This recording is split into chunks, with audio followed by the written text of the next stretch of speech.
Episode 10, double figures of the Sports Geek podcast. On today's episode, we'll chat to Russell Scibetti from thebusinessofsports.com about the growth of Sports CRM, take a look at Twitter takeovers, and also how to best handle feedback on your team or brand's Facebook page. Welcome to the Sports Geek podcast, the podcast built for the sports digital marketer. And now, here's your host who's reading your tweets right now, Sean Callanan. Thanks, DJ Joel. My name is Sean Callanan from Sports Geek. Thanks again for downloading and listening. 10 episodes of the Sports Geek podcast. Thank you very much for the support so far. I've been absolutely blown away by the feedback and the stats. Just to give you a bit of an insight, we've had over 2,500 downloads from around the globe. And as far as our top episodes go, James Royer with episode 1 from the Tampa Bay Lightning still tops the charts. Followed close behind is episode 5 with Nick Trilson from the Bulldogs and Dan Pinney from the Storm.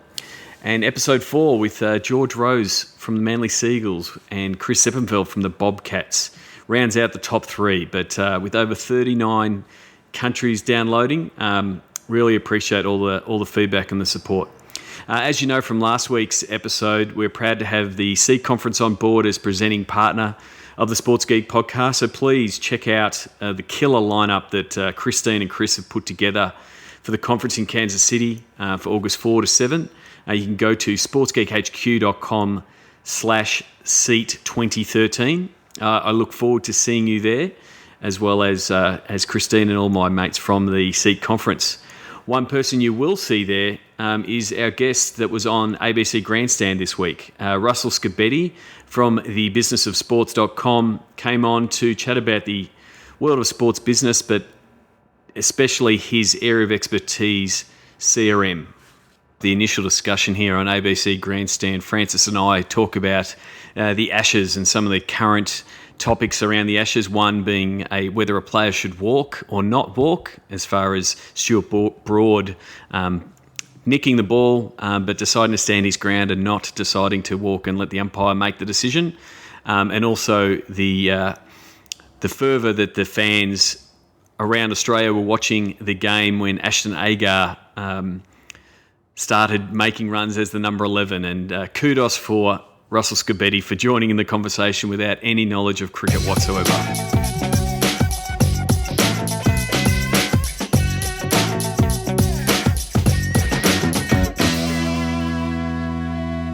Sean Callanan's with us now, our sports guru when it comes to the digital media, still in moon boot and crutches. I'd love the option to walk or not walk, Francis. I would love the option. At the moment, it's hobble or fall over. So, yes, you should have walked. That's my stance anyway. Yes, well, we've had Australian batsmen who haven't done it in the past, so I guess the wheel turns for all. Interesting times in the world of digital media. The fascinating thing was Friday night, and I spoke to somebody about this yesterday, was that in the past when an event like the Ashton Agar thing happened, we'd be able to presume or feel what was happening on the other side of the experience. So when Australia collapsed, we'd previously gone, we can imagine how English fans are feeling and how delighted they are. But with Twitter and social media, you can read and interact and get a real sense of the level of energy and excitement and, you know, all the sort of bitterness of losing those wickets. It all converges at once, so it becomes very real. And when that turned around and Ashton Agar started to compile his innings and hashtag 11 started to trend across the country, it was this extraordinary coming together, a sort of collective and shared event, watching this young man become, a sporting icon in the space of 3 hours. Well, definitely. I mean, it does make sport, a great experience. I have heard people say that Twitter has saved live TV, but for me, live sport is actually saved and made Twitter what it is. And so that's what, that whole Ashton Agar, the fact that he, on debut has his own hashtag, if you will. The people were automatically, and it's not just Twitter. I don't know if you've checked out the Sir Ashton Agar Facebook page. It had 47,000 likes by the next morning. So, there was a bit of that shared experience. The people who weren't on Twitter were posting similar stuff on Facebook. So yeah, it does provide that shared experience when you're tuning into sport, and it allows you to connect with pretty much anyone around the world. And particularly as previously in the sort of pre-digital age, the shared experience was the crowd. You'd go to the games and you'd share it live, or on television it was a sort of solitary experience. You don't have to be there necessarily anymore to have that experience. Well, that's true, and that's the challenge for those who want to fill those stadiums, to say, well, the experience that you're having at home, one that you're got your high definition, or hopefully you have your high definition TV and the coverage, and then you've got your stats by your side, you've got your tablet running where you could be having chats with your friends, whether it be Twitter or Facebook or whatever. The beer is cheaper, all of those kind of things. So that's the compelling, argument against going to the game. Obviously, we can't all get on a plane and go to England, but even for a local game, the game might be down the road of the MCG. There are people that say, well, it's more comfortable and the experience is better. And that's the challenge for people who are trying to sell tickets and fill stadiums. Indeed. So the better we get at watching the games at home, the more difficult it gets to sell the games for the clubs and the organisations involved in putting it on. Yep, and it does become the challenge to actually get more of the facilities that we expect and that we like to consume our sport with. At the stadium. So we've talked about that before, about being able to have the ability to fire off a tweet or check the stats or join in that conversation while you're at the game. I actually agree with Mark Cuban. When I'm at a game, I'm invested in that game. I'm not I'll check in at the stadium, I'll take a shot and put it on Instagram and stuff, but I'm not going to have a backwards and forwards and ask people what they're thinking, because I'll use the old-fashioned means of listen to the radio to get the commentary on the extra part of the game. So, but there is that fan that is growing up as a digital native, that's how they expect to consume their content. They're not a radio listener. They're not listening to broadcast. They're listening to their Twitter feed or their Facebook feed. So the increasingly quickly changing dynamic of what you call CRM. Exactly, and CRM, which is customer relationship management, and I believe we have got a good friend of mine from the business of sports, Russell Scibetti. He runs the businesssports.com and knows a lot about the side of CRM and what teams are doing. Are you there, Russell? G'day, Russell. I'm here. How are you guys doing? Really well. We were just talking before. It was a cricket experience for us the other night, but it was an organic one where the whole nation sort of stopped down, and even though we couldn't be at Trent Bridge in Nottingham to watch the game, had this collective experience watching Australia and England play a test match in cricket. It just was a little snapshot of how being a fan and how to service those fans has changed so dramatically. Yeah, no, absolutely. There's been a huge shift in the sports marketplace over the last few years. A big part of it is the incredible at-home experience you have, whether that's through the televisions or through social engagement with all these wonderful social media tools, or just so many general entertainment options, and also the economy changing over the past few years. So on the team side, on the ticket sales side, it's definitely had an impact, and that's one of the reasons why teams have had to make significant investments into what Sean mentioned, CRM, customer relationship management. The more that teams can collect information about their fans and customize the communications and the options available to them, the more they're going to be able to still bring them into the stadium to experience a live event and generate ticket revenue, as well as still provide that social experience for the people that still choose to stay at home.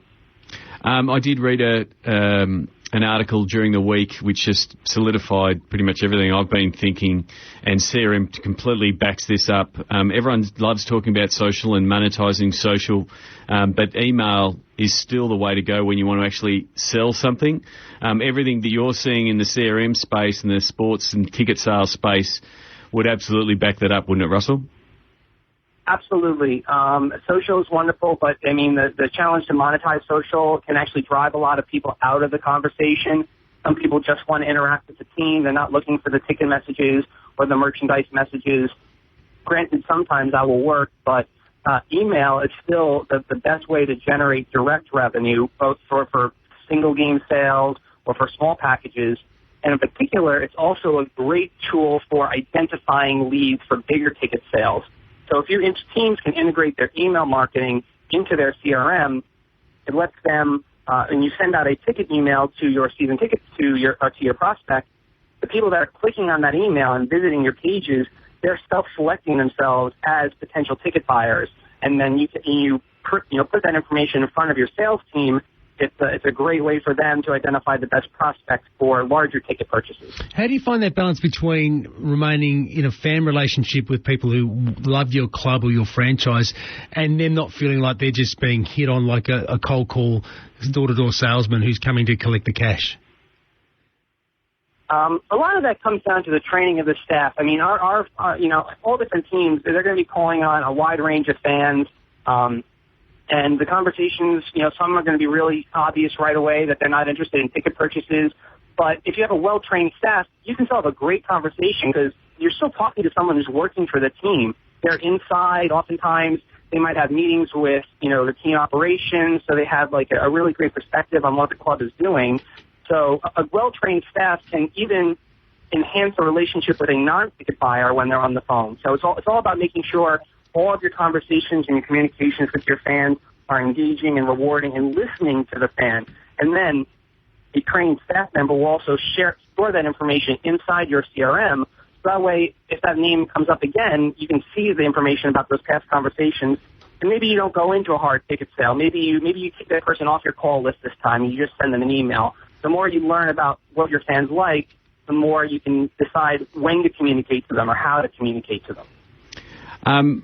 Russell, I was actually lucky enough, I've known Russell for a few years online, but I was lucky enough to catch him in person last year at SEAT and at the SEAT conference this year in Kansas City. You're running you want to tell us a little bit about your session? You've sent me an email about Paul Greenberg. Do you want to tell me a little bit about Paul and what you're hoping to get out of the session? Absolutely. I'm really looking forward to it, to that session and to the whole conference. Paul is actually casually known as the godfather of CRM. He's been doing this for a wide range of industries and vendors over the past 20 years, and I've gotten to know him over the last couple of years just through LinkedIn and through emails, and he was gracious enough to come out. Sports teams have really only jumped into the CRM space heavily over the last 5-6 years, so there's a lot that we can learn from non-sports organizations. Things like travel, hotels, casinos, grocery stores. So he's going to be able to bring that experience he's had across multiple industries and give us a great opportunity to learn from those industries and also ask him questions about the evolution of CRM. Paul has really tapped into the transition from traditional CRM to social CRM, where you're having to get out of your database and into the different social channels and how you can get them to talk to each other. So I think it's going to be a great session. Russell, thanks for talking to us, and you'll see Sean over there. Hopefully you'll be able to walk into the I'll be resting against a bar somewhere at the SEAT conference with the moon boot on. You won't be hard to find me. He's on the DL at the moment. Good on you, Russell. All right, take care, guys. Thanks for having me on. I'll see you in Kansas City, Sean. Cheers. Russell Scibetti there talking to us from thebusinessofsports.com. Like the Sports Geek podcast? Find us on Facebook.com/SportsGeek. Thanks again to Russell Scibetti for joining us. You can check out his website, thebusinessofsports.com. Like I said in the interview, I've known Russell for a long time online. Definitely worth following his blog and his tweets, Scibetti. I'll have all the links in the show notes, sportsgeekhq.com/10. Definitely looking forward to his session at SEAT with Paul Greenberg. Anyone who's termed the godfather of CRM is definitely worth checking out. Check out the full agenda for SEAT, sportsgeekhq/SEAT 2013. This week, what I wanted to do was look at a few things that have been happening in the sports digital space, and one of those that seems to be getting a little bit more momentum is Twitter takeovers. And normally, just to describe you the mechanic of Twitter takeovers, it's normally where a celebrity or an athlete will effectively take over a Twitter account and effectively provide answers and respond to fans directly on your Twitter account. For myself, I am not a big fan of them at all, and I'll tell you why. For the first point is that Twitter is transient by nature, so you don't read every single tweet. People aren't always on board and watching tweets depending on what time you might do it. So the first thing is that people might catch your Twitter stream mid-tweet Twitter takeover and not quite know why, it's definitely presenting a different voice, which it will do if you've given over the reins to your account to someone completely different. So, it is that you pop in nature and you miss the first 5 tweets that set up the Twitter takeover, and then you're just confused. And the other thing is about the voice. So, you've spent a couple of years now developing a consistent voice and a consistent way for responding to tweets and responding to fans. By doing a Twitter takeover, that can become quite jarring. So, you really should have a conversation plan. So there is a bit of guidance for the people who are running a Twitter account. Hopefully you do have, one talented individual that is running the account.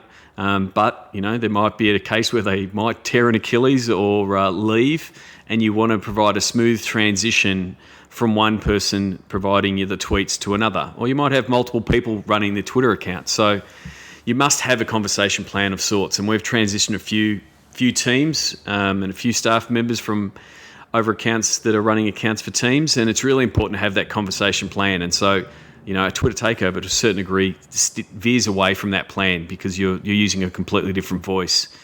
The other feedback that we've seen from fans from Twitter takeovers is that it clogs the timeline.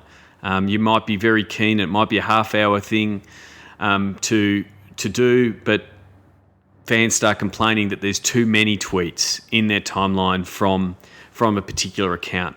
And that's something that you've got to be aware of, whether you're doing a Twitter takeover or anything. You've got to be wary of how many tweets is enough, because not every fan is going to be following hundreds and hundreds of accounts. They might only be following a small amount of accounts. And we've actually found that with some of the studies we've done with some of the teams. A lot of fans will stop after they've followed the team, followed all the athletes for a team, and followed a few celebrities, and that's it. So if one of those accounts starts over-tweeting a little bit, there's a chance that you'll upset them and, you might get an unfollow. My main beef with Twitter takeovers is, especially when there's a quite capable athlete or celebrity that is on Twitter, they really should be following the motto of Twitter, which is join the conversation, and they should be doing this activity as themselves. It definitely provides the authenticity. That's why Twitter has gone through creating verified accounts. The fans know it's them, because there is a little bit of lack of authenticity if you, especially if you're running a Twitter takeover and you haven't provided photographic proof. How are the fans to know that it is player X or celebrity doing the tweeting? I've seen a few accounts run a Twitter takeover and all they've done is said, hey, it's so-and-so running the account now, and there really isn't any proof for the fans to know that is the case. So if you're going to run one, you want to make sure it's really obvious to the fans that they are talking to them. And if you are going to run one, you have to be very consistent with the tweets that are coming through. I did see one recently where the AFL ran one with Carmichael Hunt, part of Multicultural Round. And because Carmichael was tweeting, he pretty much said, sorry guys, I've got to go. The missus says we have to go shopping. And some fans picked it up and saw it, thinking that, the AFL have tweeted from the wrong account. Now, kudos to the guys at the AFL and Dion, who's former sports geeker. He did go through and reply and explain to the fans, but it's just that little bit of point of confusion that sometimes can reduce the effectiveness of that kind of campaign. Whereas had it been directly from Carmichael Hunt's account and potentially retweeted from the AFL account, it would have been a lot clearer that that's what was taking place, and effectively that they'd brought in Carmichael to be tweeting and responding to fans. So for mine, I definitely prefer the Twitter chat model, where it sort of includes everybody, and it's not just replying, which is very much a one-to-one thing. You're not really getting the growth and the reach that you might want to do if you're doing lots of replies. So that's my take. But my main thing is that you lose the consistency of the voice that you've developed for your Twitter account. And as soon as you hand over your account to someone else, if the fans can detect that, and it can potentially jar with what they're reading, and they can get a little bit confused. And the thing is, there's still a lot of people that are just still new to Twitter, so it can be a bit confusing for those people. that's my take. I'm not a massive fan of Twitter takeovers. I prefer the Twitter chat model in a similar way to the guys at SB Chat, Lou and JW run on Sundays or Mondays here in Australia, and the way that we've done it previously with a couple of our teams. The Auckland Blues do a really good job with Blues Chat. I know Dave Burtonshaw at the Adelaide Crows has a lot of fun with Crows Chat, going backwards and forwards with the fans. I think that's a better one because it does get more fans engaged, and it does provide the opportunity to bring in your celebrities, whether they be your athletes or your big celebrity fans. Sports Geek Podcast, available on Stitcher. SportsGeekHQ.com/Stitcher. What I wanted to do is I had to answer a question that I had come in this week from a client where they had a question on how to manage Facebook feedback, and the problem was that they had comments in another language on their Facebook page, and had a few people engaged in this discussion, so it became a thread. And the first thing was that they didn't know what the comments were, and they weren't quite sure how to handle it. So first of all, we'll look at the problem of multilingual feedback on your page. There's a few options there, and on what you can and what you can do. And then also just look at general feedback from a Facebook point of view and what you should be looking to do and what policies you should have in place to manage it. So the first thing was trying to figure out exactly what these Facebook fans were saying. So what we used was Google Translate. So if you go to translate.google.com, you can grab a piece of text. It even tries to detect the language that you've done or that they have done, and it will try to convert it to English. It doesn't always work. In this case, there was a lot of what it appeared that they were using some kind of maybe Estonian language, but they were also using slang, so they had numbers replacing letters in some cases. So because we didn't know what they were saying particularly, and we didn't really wanted to make sure that people who could read it weren't offended, we just went through and deleted the comment. Now, deleting the comment doesn't actually delete it for the person that made it and their friends. So it's one way, it's one option, especially if you've got a comment of a super passionate fan that's really upset, after a loss, or is having a go, or is, using a bit of strong language. Most strong language is caught automatically by Facebook, but sometimes it is missed. So you have the option to delete that comment. So it only hides it from your general fan page and your general fans. It won't hide it from those people who made the comment and their friends. So in the case of, stronger trolls, sometimes deleting a comment will actually fire them up more.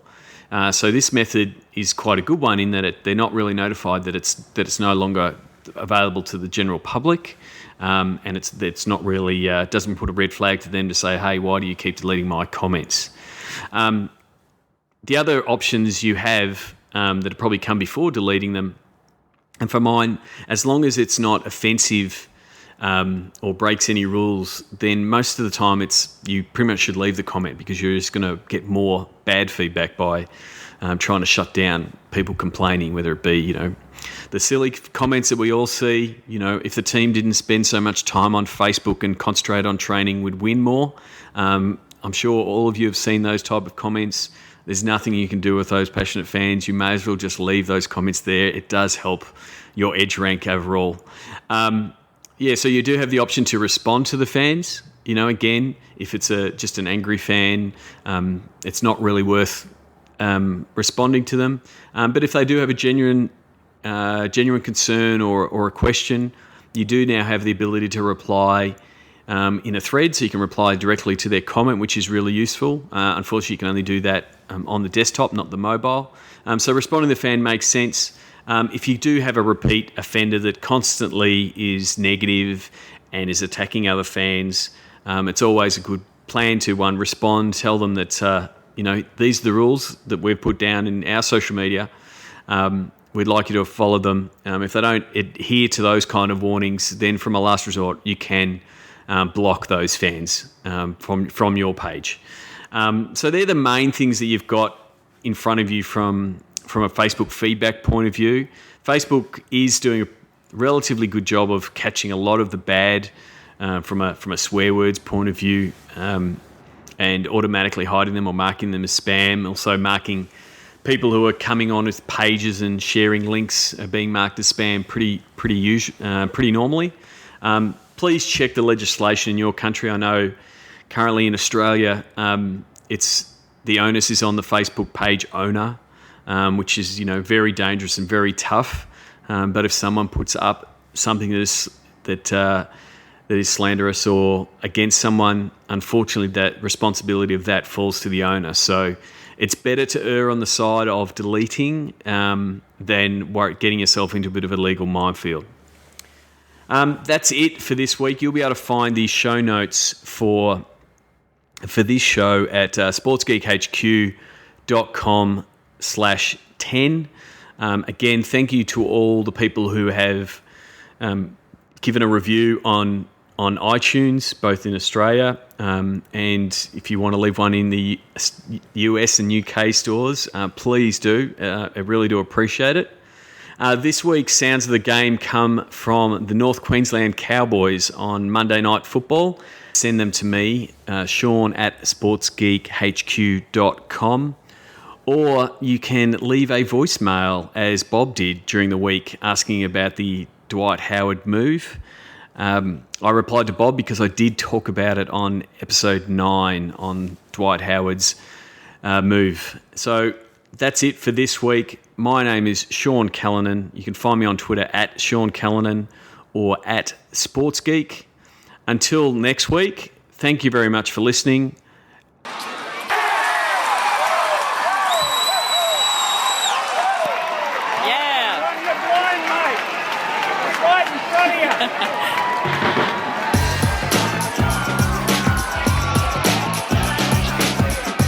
Please leave a review on iTunes. Go to sportsgeekhq.com/iTunes.